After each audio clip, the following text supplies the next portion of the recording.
Well,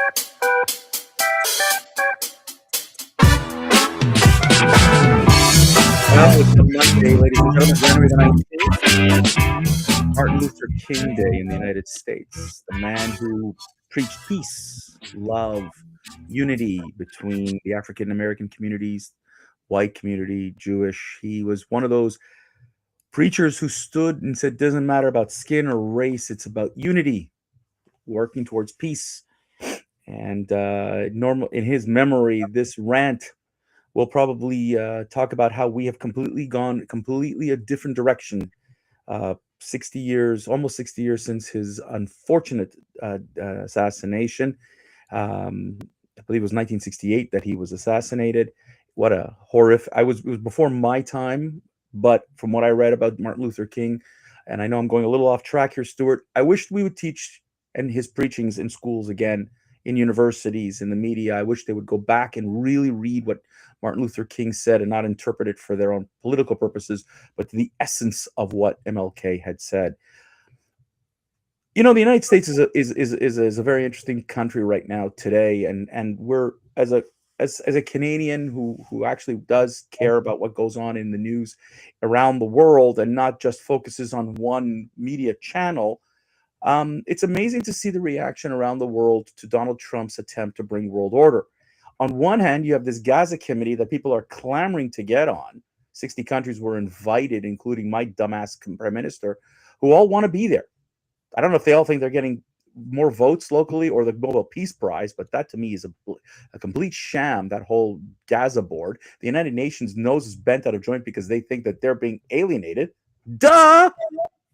But what's going on in Greenland is a little weird, because the same people who want to side with Donald Trump in the EU, as in England and France and the rest of those, lefty crazies, and Canada, are also angry at Donald Trump for the way he's handling Greenland. Now, yeah, he's claiming this strategic need based on China and Russia and all this kind of stuff, and maybe there is a lot of validity to it. And I'm not a defense specialist; I won't go there. But it's the method. It's the do what I say or I will beat you up. I will take my bat and ball home. I will beat you up with tariffs. And yes, again, Donald Trump is using 25% tariffs to those countries who, even though we just negotiated a brand new deal with the UK and the European Union, if you don't do what I said about Greenland and you give it to me as I demand, tariffs. Is this the new world order that we're in? Welcome back, ladies and gentlemen, to the Rant Network. I'm David Solomon. Stuart wants to cut right in because he hates it when I talk bad about Donald Trump. Well, anyways, ladies and gentlemen, the Rant Network, we're here all about these crazy issues, stories that you want to talk about. Hey, guys, people claim that we're just a conservative channel.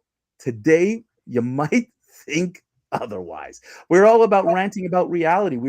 Yes, we are a conservative platform, yet we are a realist. We're allowed to criticize our own people, and you'll get that today, something that you won't see in other podcasts.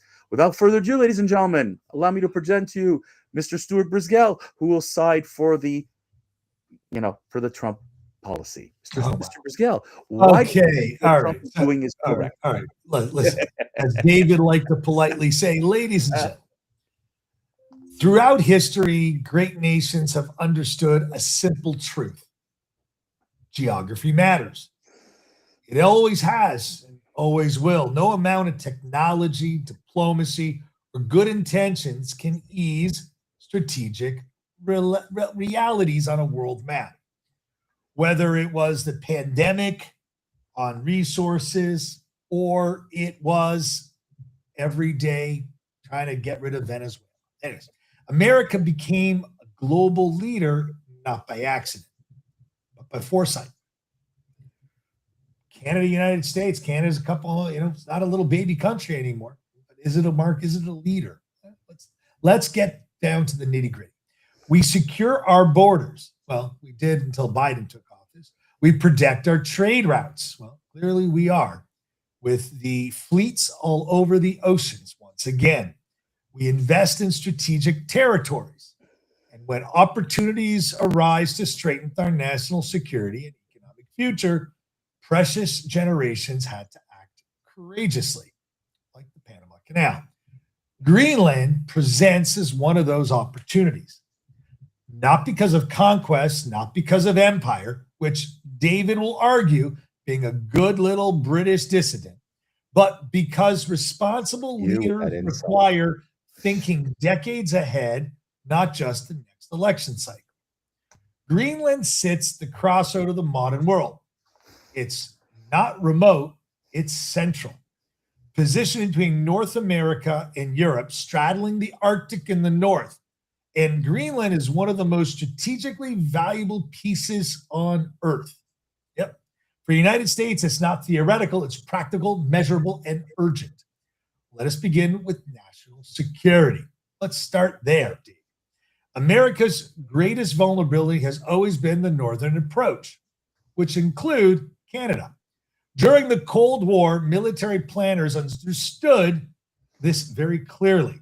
China producing the largest amount of icebreakers in history, with more than any multiple country on Earth. That's why the United States established a permanent presence in Greenland decades ago, with the foresight of seeing the rising sun. That presence still exists today. Not only because it's not disappeared, it's evolved even more. Greenland is a home of critical early warning space tracking systems that protect the United States, Canada, even Mexico from missile threats. These systems are not optimal because we don't control the essential land around it. They are essential for David and his fellow Canadians to be safe because, they can't, talk their way out of everything. In an age of hypersonic weapons and cyber warfare and space-based conflicts, early detection is the difference, which deterrence does matter. And I think, David, Israel has proven early action has clearly made them the dominant power in Israel in the Middle East. Greenland is the home to the critical early warning space tracking system that protects the American homeland from missile threats. These systems are essential. If you care about national defense, if you care about protecting America, families and infrastructure, and even Canada, Greenland does matter. Russia has dramatically expanded its Arctic military footprint as well. China has openly declared its near Arctic state and investing heavy in infrastructure in the region. Let's be clear. When authoritarian regimes invest billions into strategic regions, they're not doing it out of curiosity, David. They're doing it for leverage. If America doesn't lead, someone else will. And clearly, it's not Canada. The leadership requires presence. Greenland is the anchor of the Arctic influence in the Western Hemisphere. Remember that. Let's talk about economics. Greenland possesses the largest untapped reserve of rare earth minerals. Yep, those are the things that China has denied Canada, United States, Mexico, Europe. These aren't luxury items. They're essential for modern life. Semiconductors, electric renewable systems, medical technologies, advanced defense systems.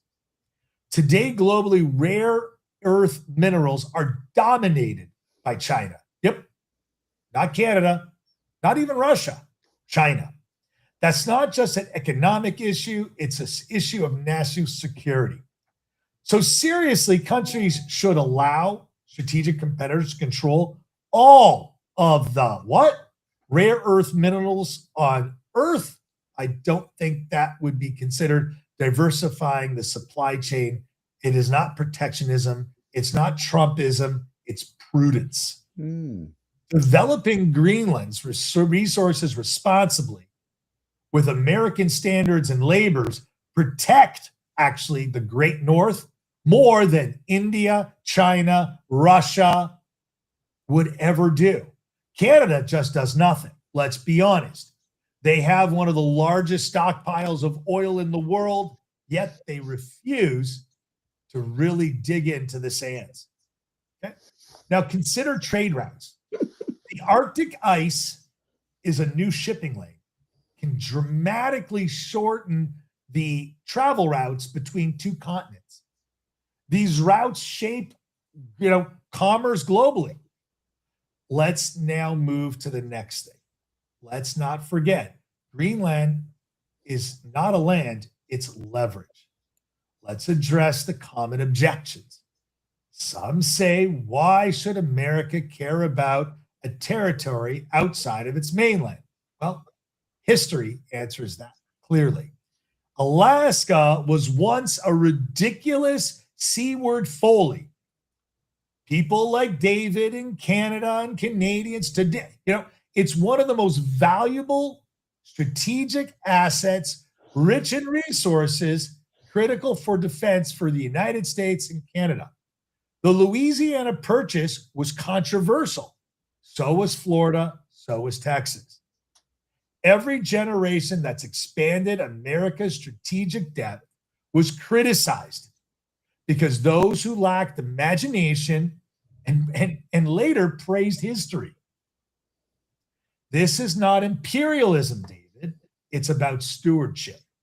America has a track record. America has a track record developing territories responsibly, investing in infrastructure, respecting local populations, turning strategic assets into shared prosperity.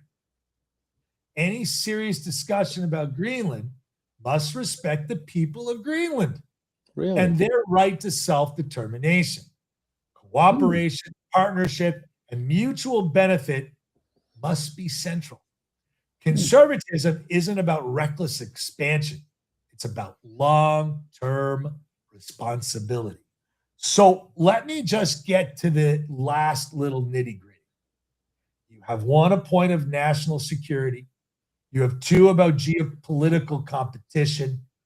Three, you have natural resources and economic untapped potential, historic and personal factors, and more forceful rhetoric and leverage. These are just some of the arguments that David and David's, let's say Canadian brethren would love to, agree with. But let's be honest. Texas, Louisiana, Florida, those were all acquisitions. Alaska.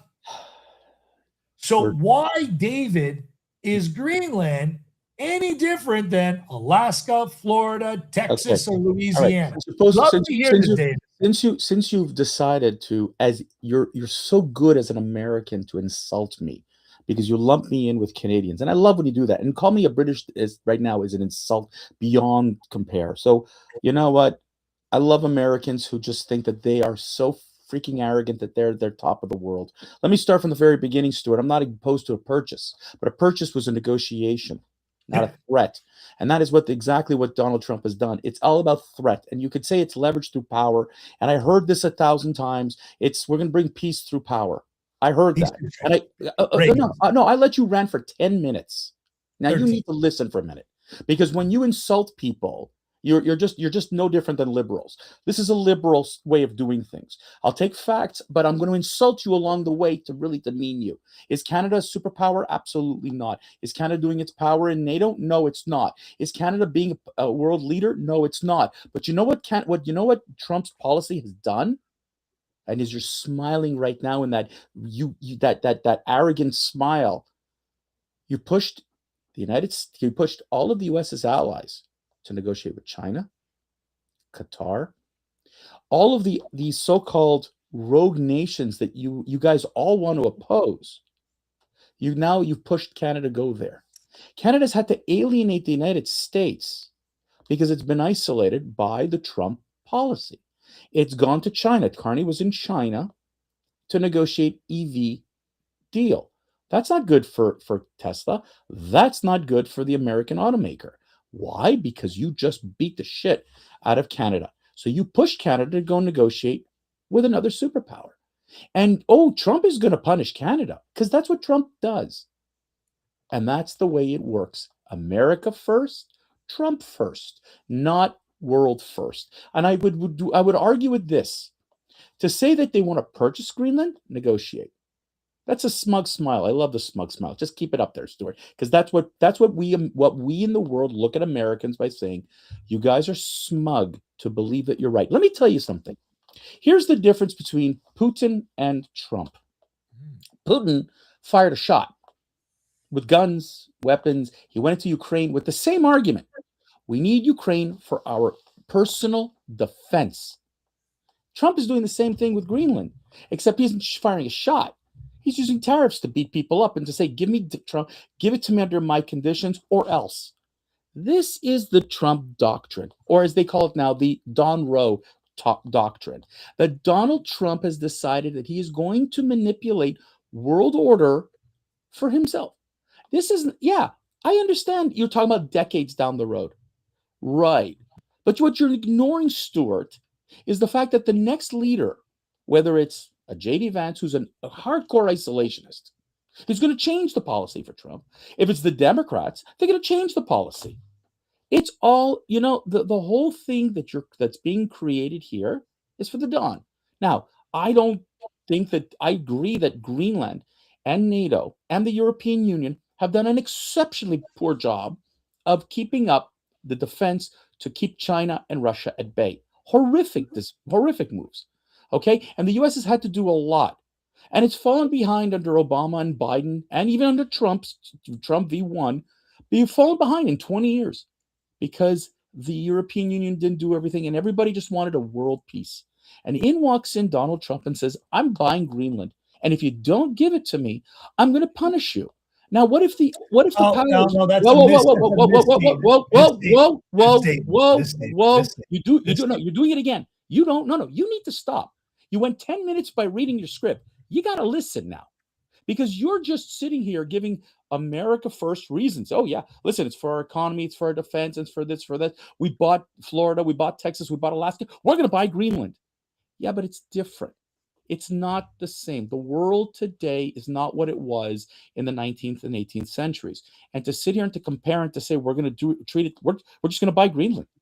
If Denmark doesn't want to sell Greenland, what are you going to do? Invade? Right now, you've got European and Canadian soldiers in Greenland. Are you going to start a war with Europe just to get Greenland? Then you're no different than Putin. And you're no different than Xi. You just listen to what you're saying here. I understand the strategic. I understand, Stuart. I understand. Even though you insulted me, I have a brain, and I understand the strategic value of the minerals and the positioning. I totally get it. What I'm opposed to is to go to an ally and say, give it to me or else. You went into Venezuela. You fucked up Venezuela right now because you didn't put in a power in there. You have your own puppet in there. That's good. You're telling me you're going to fix Iran. You haven't. You're telling me you're going to fix Gaza. You're fucking it up even more. You're not doing it. This world order, this chaos that Trump has created, isn't creating world order. It's creating new chaos. And I'll pass this bun to you. If Greenland and Denmark, the European Union say no, who's firing the first shot, Stuart? I want to just let's backtrack. By the way, we're overtime here, so let's make it short, buddy, because you like to cut me off at 15. Let's go. So when you've come out swinging with disinformation, what opinion based? Give me facts. When people don't have a responsible answer, give me a fact I was wrong with. Give me one fact. You haven't. It's interesting. You're a liberal. That's a liberal argument. You're a liberal argument. Give me what fact did I not put on the table? Did he deter Iran? No. Iran's still going strong by killing its people. Did he deter Gaza? No. He actually breached his own program when he said that he had to return all of the hostages and disarm Hamas to get past phase one.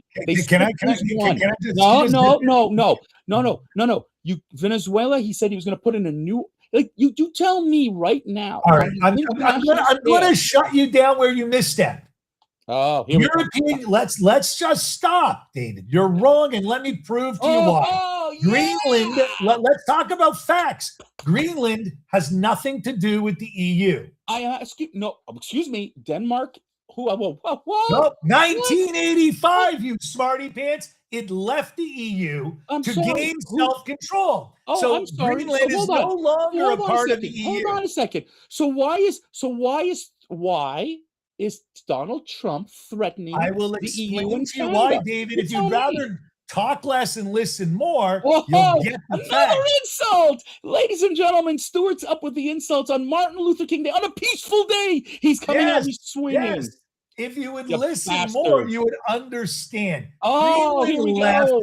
Once again, I don't understand. I'm just a I'm trying to explain to you. I'm trying to explain the poli-sci history, man, guy. Come on, Stuart. This is a great meme. Okay. Take a pill. Take a pill. Greenland left the EU. Why is Donald Trump forcing pressure on the EU? Would be the intelligent question to ask. And I will explain it very simply. The countries that would oppose would likely be EU, even though that they have no regulatory control or any negotiating power with Greenland any longer. That being a fact, the pressure on Europe is mind your affairs, you have no input, and if you try to make this your issue, we're going to put pressure on you to stay out of it. So I understand. So if I understand correctly, if America flexes its muscle, no one should say anything. I got it. That's it. No. That's it. Ladies and gentlemen, we're well into overtime. We'll probably need a part 2 on Wednesday because Stuart has got to go home and figure out what the hell. No, Stuart, listen, you're right that the EU really shouldn't be saying anything and Canada shouldn't be saying anything. Right. We should just stay quiet because when a peaceful nation is being told, listen, I don't understand. The United States can issue policy on any country it desires, but if somebody opposes the United States, it's punished. Just listen to what you just said. What you're telling us is the American empire will make the call and the rest of you just have to follow suit. No one is allowed to oppose the Don. Am I understanding that correctly? No, but you're sounding like a ridiculous. I'm a liberal today. Is that what you're telling me? All right, ladies and gentlemen, that's it. We're done. I'm cutting them off. We're done. Have yourself a wonderful day, guys.